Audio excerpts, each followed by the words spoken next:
Shalom Bapak Ibu, Saudara-saudari, adik-adik yang sangat dikasihi oleh Tuhan Yesus.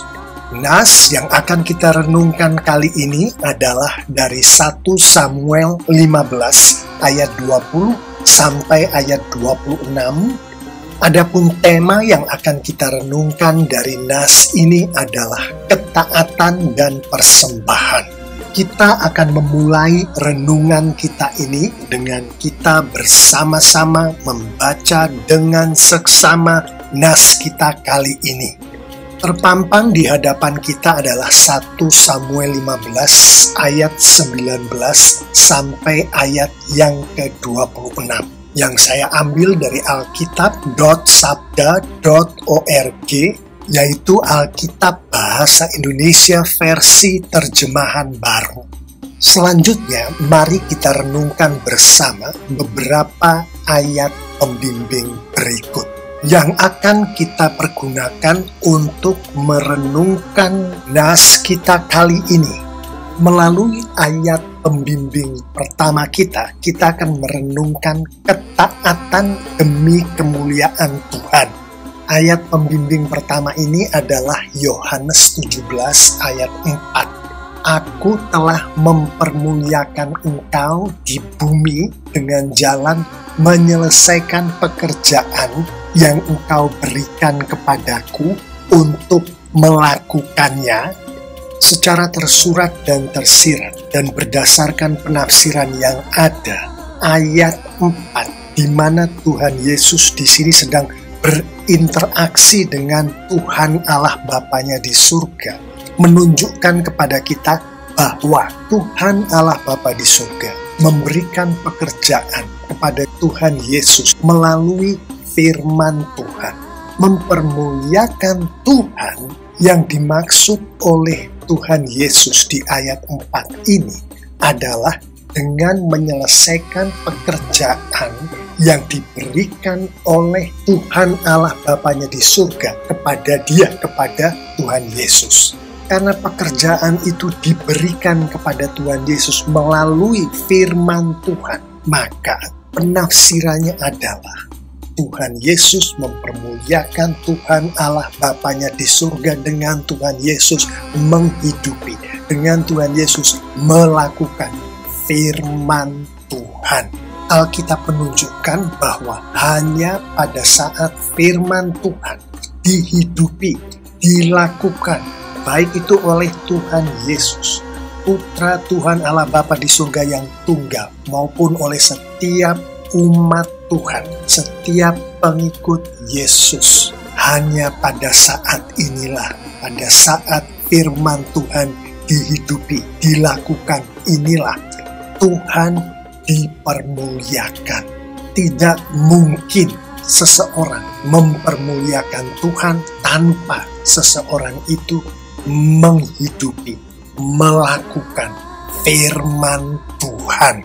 Melengkapi penafsiran ini dalam konteks ketaatan, maka demikianlah adanya. Tuhan Yesus mempermuliakan Tuhan Allah Bapanya di surga dengan Tuhan Yesus menyelesaikan pekerjaan yang diberikan oleh Tuhan Allah Bapanya di surga dengan taat. Tuhan Yesus menghidupi firman Tuhan, melakukan firman Tuhan dengan taat. Hanya pada saat firman Tuhan dihidupi, dilakukan dengan taat, maka Tuhan dipermuliakan. Mustahil mempermuliakan Tuhan tanpa menghidupi, tanpa melakukan firman Tuhan dengan taat. Ayat pembimbing selanjutnya adalah dalam konteks penyembahan demi kemuliaan Tuhan. Ayat pembimbing ini adalah Yohanes 4 ayat 23. Tetapi saatnya akan datang dan sudah tiba sekarang bahwa penyembah-penyembah benar akan menyembah Bapa dalam roh dan kebenaran. Sebab Bapa menghendaki penyembah-penyembah demikian secara tersurat dan tersirat dan berdasarkan penafsiran yang ada. Ayat yang adalah pernyataan langsung dari Tuhan Yesus ini menunjukkan kepada kita bahwa Tuhan Allah Bapa di surga menghendaki untuk disembah, untuk dimuliakan, yang mana penyembahan ini, pemuliaan ini hanya dapat terjadi jika dilakukan dalam roh dan dalam kebenaran. Tidak ada cara lain.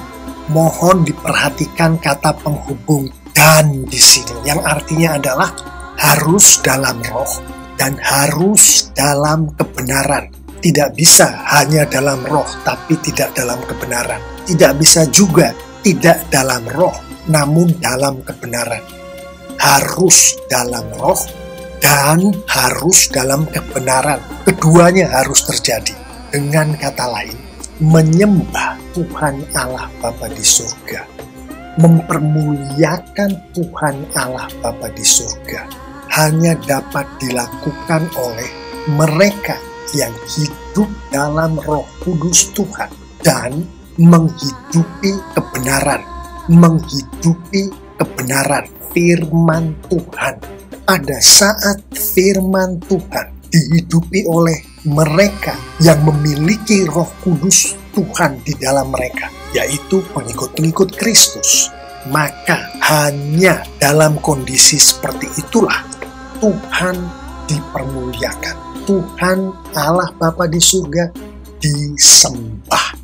Tanpa Roh Kudus dan tanpa firman Tuhan, mustahil seorang dapat menyembah Tuhan. Mustahil seorang dapat memuliakan Tuhan. Berbekal ayat-ayat pembimbing ini, mari kita renungkan nas kita kali ini. Kita akan merenungkan terlebih dahulu dari nas kita kali ini. Apakah kehendak Tuhan? Apakah firman yang langsung dikatakan oleh Tuhan kepada umatnya, termasuk di dalam langsung ini dikatakan oleh Tuhan melalui nabinya Tuhan. Di 1 Samuel 15 ayat 2 dan ayat 3, kehendak Tuhan, firman langsung dari Tuhan melalui nabinya dalam konteks ini sangatlah jelas. Yang mana kehendak atau firman Tuhan ini termasuk: 1. Tuhan menghendaki Saul untuk pergi sekarang ke orang-orang Amalek. 2. Tuhan menghendaki Saul untuk mengalahkan orang-orang Amalek. 3. Tuhan menghendaki Saul untuk menumpas segala yang ada pada orang-orang Amalek. 4. Tuhan menghendaki untuk Saul jangan berbelas kasihan kepada orang-orang Amalek. 5. Tuhan menghendaki Saul untuk membunuh semua orang-orang Amalek dan yang dimiliki oleh orang-orang Amalek, termasuk laki-laki, perempuan, anak-anak, bayi-bayi, lembu, domba, onta, keledai. Tuhan menghendaki Saul untuk membunuh semua itu. Selanjutnya mari kita lihat apa yang diperbuat oleh Saul atas kehendak, atas perintah, atas firman Tuhan ini.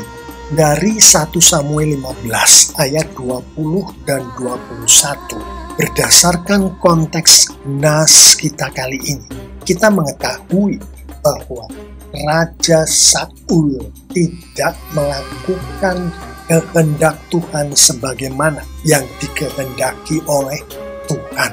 Raja Saul membawa raja orang Amalek, Raja Agag, dalam keadaan hidup. Raja Agag menjadi tawanan Raja Saul. Raja Saul mengambil jarahan berupa kambing, domba, lembu dalam keadaan hidup. Untuk jelasnya, mari kita dampingkan 1 Samuel 15 ayat 2 dan ayat 3 dengan 1 Samuel 15 ayat 20 dan ayat 21. Kehendak Tuhan adalah seluruh orang Amalek mati.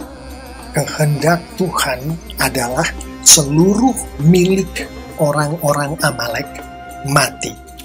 Raja Agag mati. Kambing, domba, lembu, unta mati. Yang dilakukan oleh Raja Saul adalah Raja Agag dibiarkan hidup. Kambing, domba, lembu ada yang dibiarkan hidup. Pembacaan selengkapnya dari nas kita kali ini menunjukkan kepada kita bahwa dari seluruh orang-orang Amalek, hanya Raja Agag saja yang dibiarkan hidup. Artinya, sebagian besar orang-orang Amalek dibunuh oleh Raja Saul. Demikian pula dengan kambing, domba, lembu, onta, dan lain-lainnya itu. Sebagian besar dibunuh oleh Raja Saul.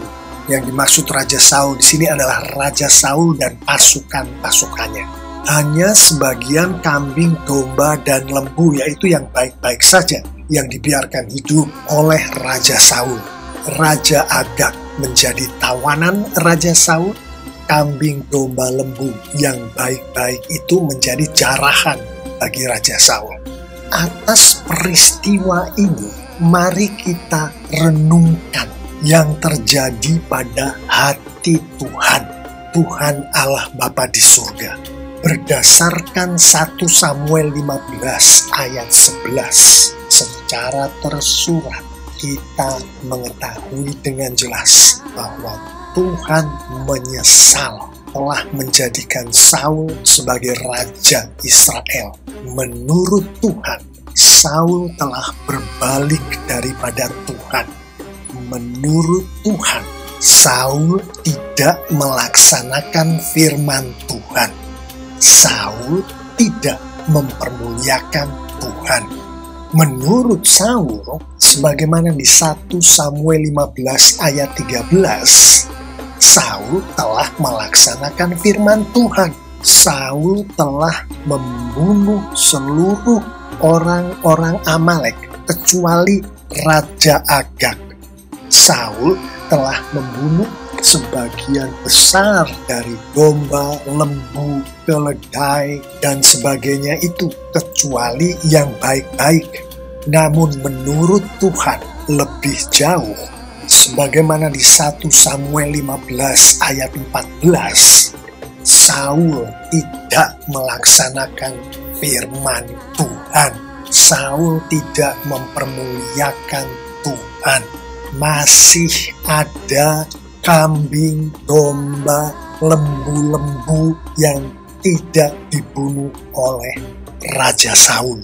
Namun alasan Saul, sebagaimana di 1 Samuel 15 ayat 15, kambing, domba, lembu yang baik yang tidak dibunuh oleh Saul itu dimaksudkan untuk dipersembahkan sebagai korban kepada Tuhan. Namun menurut Tuhan lebih jauh lagi, sebagaimana di 1 Samuel 15 ayat 17 sampai ayat 19, Raja Saul tidak melaksanakan firman Tuhan. Raja Saul tidak mempermuliakan Tuhan. Dan sebagaimana di 1 Samuel 15 ayat 22 dan ayat 23, yang dikehendaki oleh Tuhan adalah bagi Raja Saul untuk menghidupi suara Tuhan, melakukan suara Tuhan, melakukan firman Tuhan. Artinya alasan Raja Saul untuk memberikan domba, lembu, dan ternak lainnya yang baik-baik itu sebagai korban bakaran dan korban sembelihan kepada Tuhan, alasan ini tidak diterima oleh Tuhan. Bagi Tuhan, Raja Saul tidak menghidupi firman Tuhan, tidak melakukan firman Tuhan, yang mana di mata Tuhan, sebagaimana di 1 Samuel 15 ayat 23, tindakan Raja Saul tidak mengikuti, tidak melakukan suara, tidak mengikuti, tidak melakukan firman yang datangnya dari Tuhan ini adalah dosa yang sangat besar. Sama seperti dosa bertenung, sama seperti dosa menyembah berhala. Dan atas apa yang ada di dalam hati Tuhan ini, Tuhan Allah Bapa di surga memutuskan, sebagaimana di 1 Samuel 15 ayat 23, 26 dan 28 untuk Tuhan mengoyak daripada Saul jabatan raja atas Israel.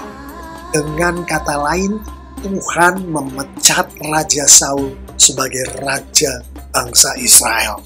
Demikianlah secara ringkas renungan kita kali ini dari nas kita ini akan ketaatan dan persembahan. Kita tahu bahwa di dalam Alkitab, ketaatan adalah sesuatu yang sangat penting yang dikehendaki oleh Tuhan Allah Bapa di surga untuk dihidupi oleh umatnya. Demikian juga persembahan. Apakah di dalam nas yang baru saja kita renungkan tadi, Raja Saul melakukan ketaatan kepada Tuhan? Jawabannya adalah iya.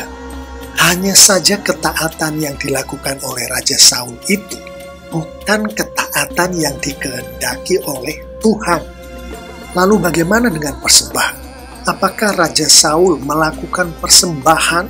Nas kita secara tersirat menunjukkan, iya, Raja Saul mempergunakan lembu, domba, dan ternak lain yang baik-baik yang dijarahnya dari orang-orang Amalek itu untuk dijadikan korban sembelihan dan korban bakaran. Masalahnya adalah, di dalam konteks nas kita ini, persembahan yang dipersembahkan oleh Raja Saul kepada Tuhan bukanlah persembahan, bukanlah korban yang dikehendaki oleh Tuhan. Nas kita kali ini dengan jelas menunjukkan kehendak dari Tuhan.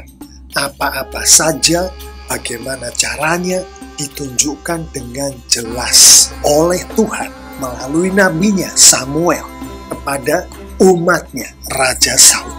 Nas kita ini juga menunjukkan bahwa umat Tuhan ini, Raja Saul ini, mentaati kehendak Tuhan, memberikan persembahan kepada Tuhan.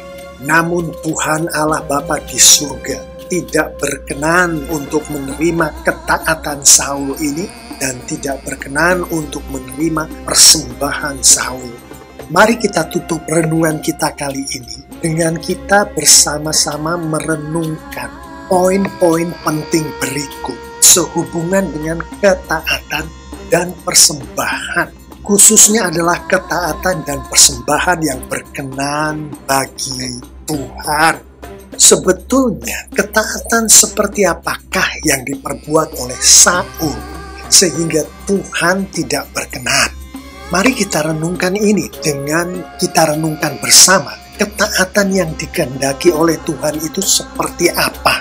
Dari ayat pembimbing pertama kita tadi, Yohanes 17 ayat 4, kita mengetahui baik secara tersurat maupun tersirat bahwa ketaatan yang dikehendaki oleh Tuhan untuk dihidupi oleh setiap umatnya adalah ketaatan terhadap firman Tuhan.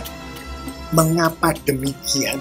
Karena hanya dengan ketaatan penuh terhadap firman Tuhan, seseorang termasuk Tuhan Yesus Kristus dapat menyelesaikan pekerjaan yang diberikan, yang dipanggilkan kepada seseorang oleh Tuhan untuk dipenuhi oleh orang itu.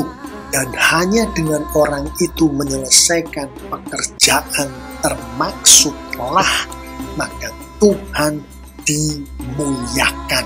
Dalam konteks ketaatan yang dikehendaki oleh Tuhan ini melengkapi ayat pembimbing kita Yohanes 17 ayat 4 adalah Filipi 2 ayat 8. Dan dalam keadaan sebagai manusia, ia, Tuhan Yesus Kristus, telah merendahkan dirinya dan taat sampai mati, bahkan sampai mati di kayu salib. Secara tersurat dan tersirat, ayat ini menunjukkan bahwa ketaatan yang dikehendaki oleh Tuhan adalah taat pada firman Tuhan, bahkan kalau ketaatan pada firman Tuhan ini menyebabkan seseorang kehilangan nyawanya. Yang salah satu penafsirannya adalah ketaatan kepada firman Tuhan yang bahkan sampai mati ini motifnya hanya untuk Tuhan, untuk menyenangkan Tuhan, untuk memuliakan Tuhan, untuk gampang dimengertinya. Bayangkan seseorang yang taat sampai mati kepada seseorang, yang dalam konteks kita, seseorang ini adalah umat Tuhan, dan seseorang yang ditaati ini adalah Tuhan Yesus, Tuhan Allah Bapa di surga. Maka jika seseorang ini taat, bahkan sampai kehilangan nyawanya pun dia akan tetap taat, maka motif dari seseorang yang taat bahkan sampai kehilangan nyawanya ini adalah memuliakan orang yang ditaatinya itu, yang dalam konteks kita di sini untuk renungan kita ini adalah Tuhan Yesus, Tuhan Allah Bapa kita di surga. Ketaatan yang dikehendaki oleh Tuhan adalah ketaatan yang hanya kepada firman Tuhan, ketaatan yang hanya untuk kemuliaan Tuhan. Ketaatan seperti apakah yang diperbuat oleh Saul di dalam nas kita sehingga Tuhan tidak berkenan? Dari 1 Samuel 15 ayat 20 dan ayat 21 lebih dalam menunjukkan kepada kita bahwa ketaatan yang dilakukan oleh Saul bukanlah ketaatan sebagaimana yang dikehendaki oleh Tuhan. Bukanlah hanya ketaatan kepada firman Tuhan. Bukanlah ketaatan untuk semata-mata memuliakan Tuhan. Saul bukan taat pada firman Tuhan. Saul taat pada dirinya sendiri pada saat dia memutuskan untuk membiarkan hidup Raja Agag, raja orang-orang Amalek. Saul taat kepada kehendak rakyatnya pada saat Saul membiarkan rakyatnya menjarah domba, kambing, lembu, dan ternak-ternak lainnya itu. Saul tidak taat pada firman Tuhan. Demikian pula dengan motif Saul melakukan ketaatannya. Motif Saul melakukan ketaatan ini bukan untuk menyenangkan, bukan untuk memuliakan hanya Tuhan. Motif Saul tersirat dari ayat-ayat yang kita renungkan ini adalah termasuk untuk menyenangkan, untuk memuliakan dirinya sendiri, untuk menyenangkan, untuk memuliakan rakyatnya. Raja Saul lebih takut kepada rakyatnya, lebih takut kepada dirinya sendiri, lebih takut kepada manusia daripada Raja Saul takut kepada Tuhan Allah Bapa di surga. Itulah sebabnya ketaatan Saul tidak berkenan bagi Tuhan Allah Bapa di surga.